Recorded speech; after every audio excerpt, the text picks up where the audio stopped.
I worked at a local government agency for a long time. Each summer we would get a new crop of interns.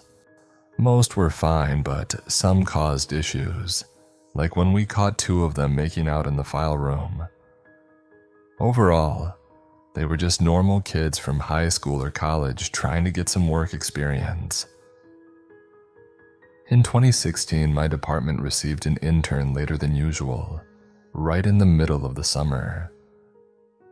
Warner was a bit older than the usual crowd, around my age, maybe in his late 20s. We initially got along pretty well, and although I found him sort of strange, I didn't mind since he was friendly and we had some common interests.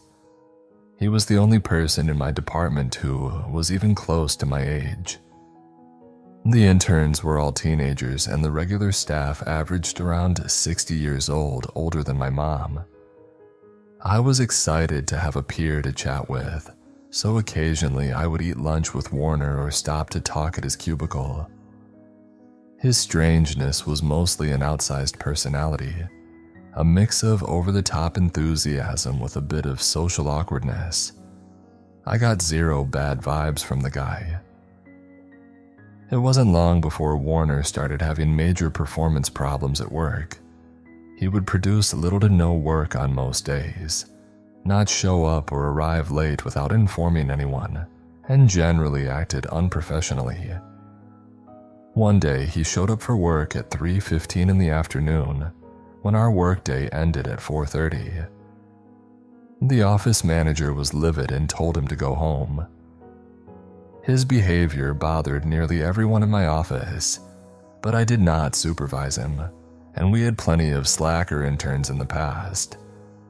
While his antics were a bit of a spectacle, it wasn't a big deal to me. If you're wondering why he wasn't let go, 2 words: political favor. I found out from Warner himself that he was hired because his uncle donated to the campaign of our big boss. He wasn't going anywhere. Near the end of that summer, I put in my notice that I was leaving my job and relocating to a new state. Once Warner found out about this, he would constantly complain that it sucked I was leaving because we barely had time to become friends. I would always laugh lightly in response and give a sympathetic yeah. He started to monopolize my time at work more and more, and it became disruptive to the people who sat near me. I found it slightly annoying, but I also was extremely happy to be leaving that job for reasons unrelated to Warner, and I spent my last month there not caring much about what my coworkers thought. I tolerated him lingering by my desk. One day, he caught me leaving work and offered me a ride home. I usually took the bus, and occasionally other coworkers would offer me rides home if they were going my way, so this didn't seem odd to me. I accepted and walked to his car with him. It smelled awful and was full of garbage. He hastily cleared off the passenger seat and apologized. We got on our way, but once we were on the main road, he started begging me to stop and get dinner with him. I laughed and said he didn't need to ask me that insistently and said we could stop at a diner on the way. We had a nice meal with pleasant conversation. He was intelligent and had a variety of interests. Our political positions aligned, and we shared disdain for our cranky old coworkers. I had a good time.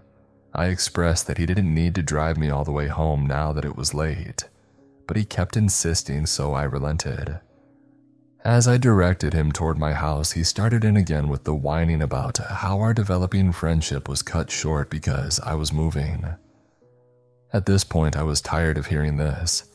The decision to leave my job and move away from home was extremely difficult to make, and I was proud of how bold I was being. I stopped responding and laughing, and his whining faded out.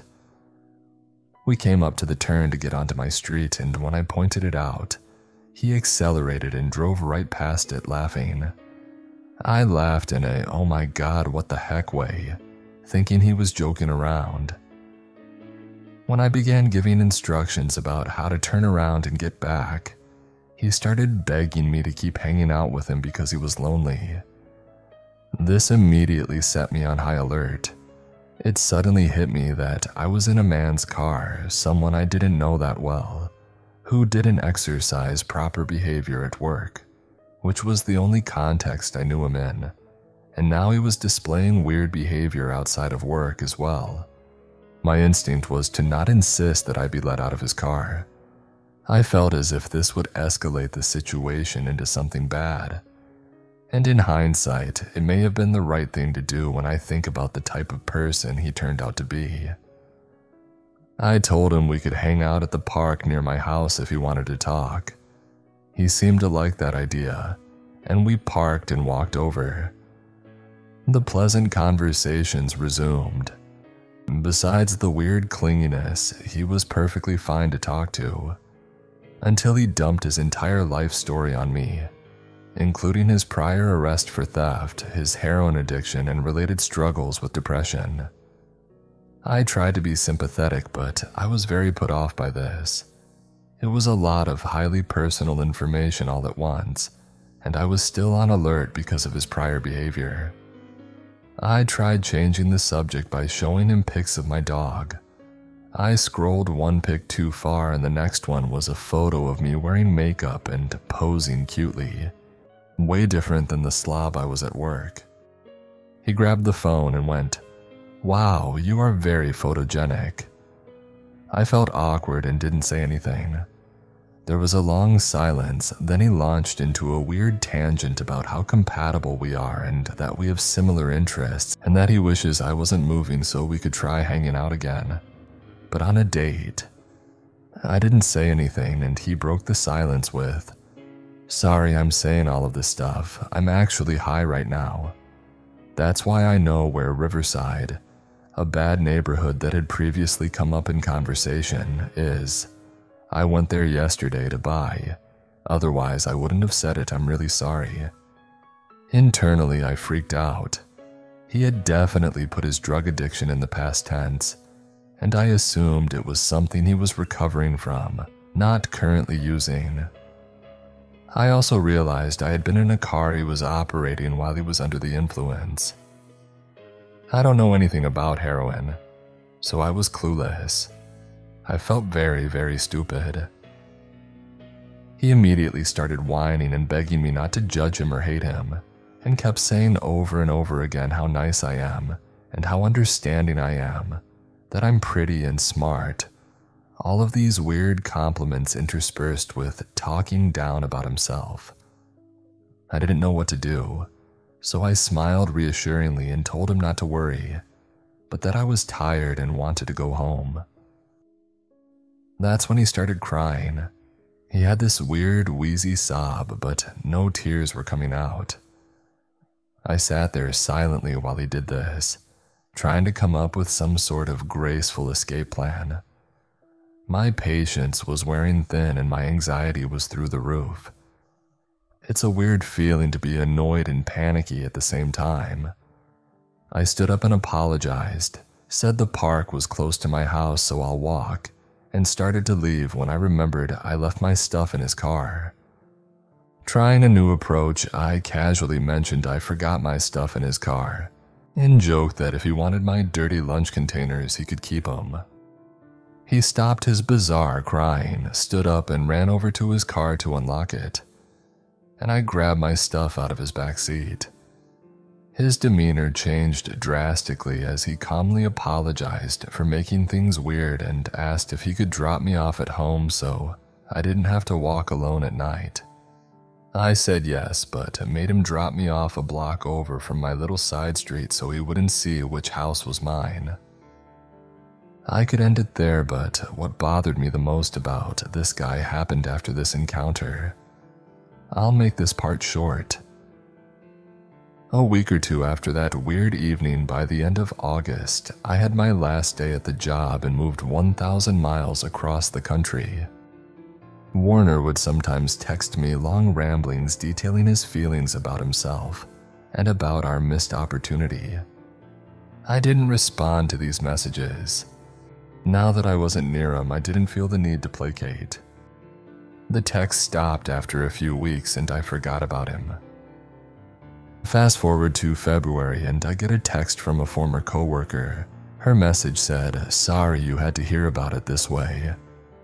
And her next message was a link to a local news article titled, "Man Dies from Wounds in Riverside Stabbing Wednesday." Because of the way she worded it, I thought Warner was the victim. But when I read the article, it included his mugshot and the charges. He was the attacker. He murdered someone. I felt so shocked and disgusted. I couldn't believe I knew someone who killed another human. Later on, I called an old work friend for some details. Apparently, shortly after I left the job, he was fired for trashing the men's bathroom. He just threw around anything he could lift and poured all the soap out and smeared it all over the place. He then lost his apartment. Presumably, some of the articles about the stabbing describe Warner as homeless man. I have to assume that's how he ended up in the aforementioned Riverside. There are a lot of homeless drug addicts who squat in abandoned houses. I wondered if the man he stabbed had refused to give him something that he wanted, and that is how he reacted to a hard no. I don't think I made all of the wisest decisions during my interactions with Warner, but I'm glad I was able to avoid setting him off, since he was clearly not stable. Hands down the worst intern I've ever encountered.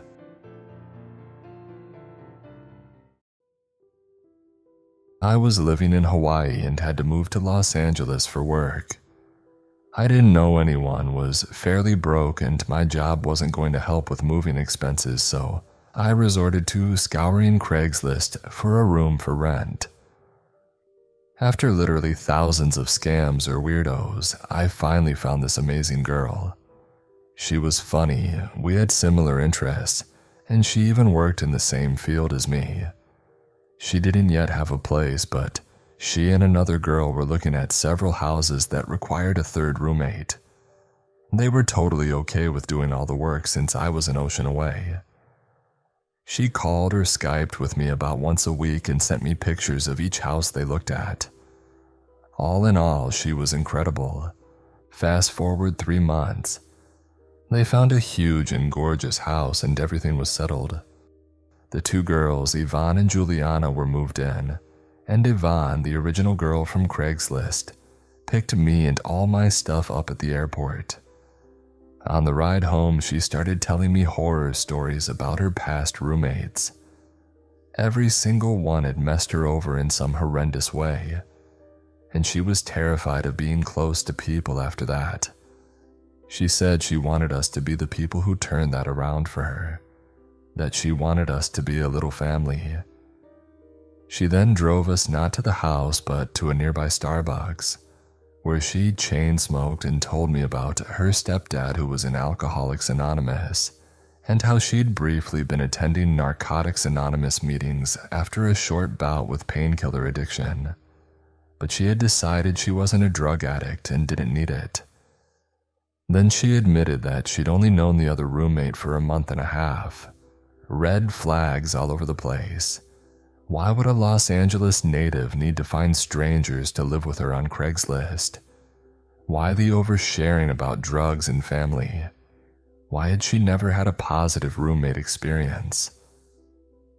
But I pushed it all aside, giving this girl the benefit of the doubt.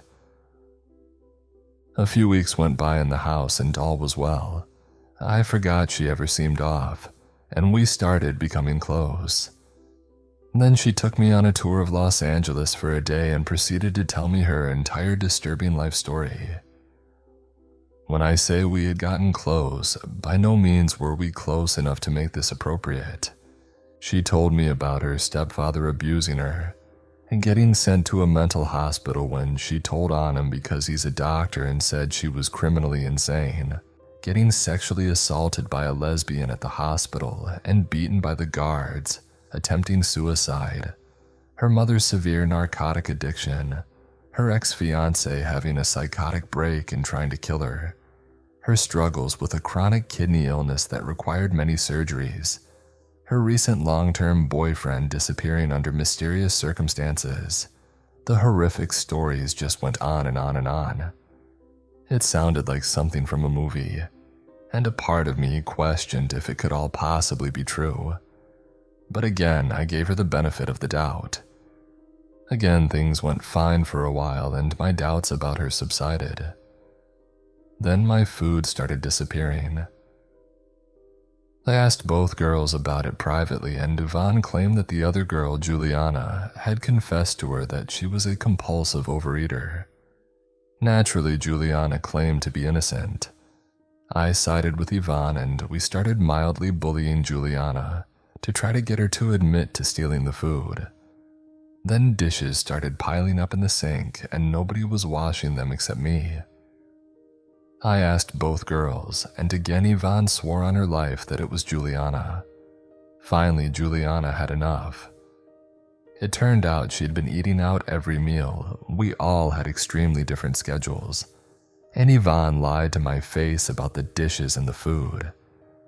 When confronted, Yvonne started crying and saying, "How could you accuse me of such things? I'm a good person. I'm a good person." And we ended up apologizing to her in the end. Finally, the tension built between the two girls due to many repeats of this situation. And one night when I was at work, they started fighting. Yvonne called me saying Juliana hit her and she's afraid for her life. I called Juliana and told her to find a new place to live. Juliana went to stay with friends and within a week moved out. Now things got really weird. Yvonne moved out of the master bedroom and started sleeping in the living room every night. After I repeatedly requested that she return to living in her bedroom, she tearfully confessed that she'd been on high-dose opiates this whole time and was trying to wean herself off, but it made her too weak to walk downstairs to her room. Feeling sorry for her, I ended up babysitting her for weeks while she withdrew. It was both terrifying and disgusting, but I really wanted to help her out.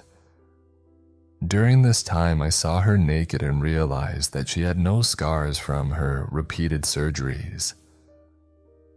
Beyond that, she confided in me that she hadn't been working at all this entire time, but going out to score drugs and get high every day, and now she's flat broke. She apologized for lying, saying over and over that she's a sick addict and just needs help. I got her into Alcoholics Anonymous and Narcotics Anonymous as soon as she was able to walk, driving her daily to meetings and holding her hand the whole time. My longtime boyfriend and her oldest friend moved in with us a short while later to help with bills. That's when it all went from bad to unbearable. Yvonne went to visit her mom one night and disappeared for a week, returning very clearly high and claiming to be sober. She then started going on many trips to visit friends in other states and was rarely home. When she was home, she babbled endlessly about how great sobriety is and how she's finally healing, while clearly nodding out on opiates. I ended up finding something suspicious on her computer, and she admitted to me that she'd been working as a call girl and bringing customers to the house. I told her she had to stop, and she claimed she already had. She started disappearing for long periods of time without warning. I thought at one point that she was dead until she texted me asking if her cat was okay. When she returned, she proceeded to start eating all of our food, using all of our toiletries, sleeping on the couch and smoking inside the house, which was not okay with us at all. She was also very clearly on drugs. At first, we tried to be nice about it, but she lied and lied and lied, even going so far as to say her room was haunted and the ghost made her sleep upstairs. Finally, my boyfriend snapped and yelled at her. She called the cops and claimed he assaulted her. They didn't believe her, but the other roommate did. Then one night when I was at work, she used pity and sweet talking to convince my boyfriend that we should all be friends again. I told him it was a lie and he didn't believe me. When I got home from work that same night, my room was trashed. I asked if he did it, but of course he didn't. She'd been in there looking for cash or drugs, which I don't do. When I asked her about it, she looked me straight in the eyes and said, "It was the ghost." After that, she started sending me insane emails, claiming that I had been her best friend and had betrayed her, accusing her of heinous crimes and even convincing her she was a drug addict as a form of sick psychological torture. The emails got increasingly intense, becoming 10 to 20-page diatribes about how she didn't feel safe in her own home and how I was the embodiment of pure evil, that my only purpose in life was to torment her. In these emails, she claimed that she used drugs on rare occasions and that I had made up everything about her problem and that we had repeatedly physically assaulted her. We were genuinely afraid for our safety, especially after the police showed up one day and took her in for a mysterious psychiatric hold. We never found out why she was carried out of the house, barefoot and handcuffed, by 4 LAPD officers. After that, we just tried to avoid her, but she got the other roommate involved. She even went so far as to claim she had pneumonia from the stress of living with us and our constant abuse. The emails continued to escalate. At one point, she said that I had been a sister to her until the evil spirit in me had forced me to abuse her. This was when I realized that her definition of abuse was a bit skewed, and all her stories about her childhood, exes, old roommates, and even Juliana had been complete fabrications. Of course, she didn't have scars from the surgeries. Everything she said was a lie to garner sympathy so she could take advantage of people. Now I realized, of course, that she was completely mad. We found a new house, and the night before moving out, I hacked into her email. Come to find out, she had been telling our landlord that we were heinous criminals, telling her parents that she had been fired from a job because of me and needed money. All kinds of lies. Obviously, everything she had ever said was a creepy lie. After moving out, the harassing emails and texts continued to the point that I had to have her blocked on both and seriously considered getting a restraining order.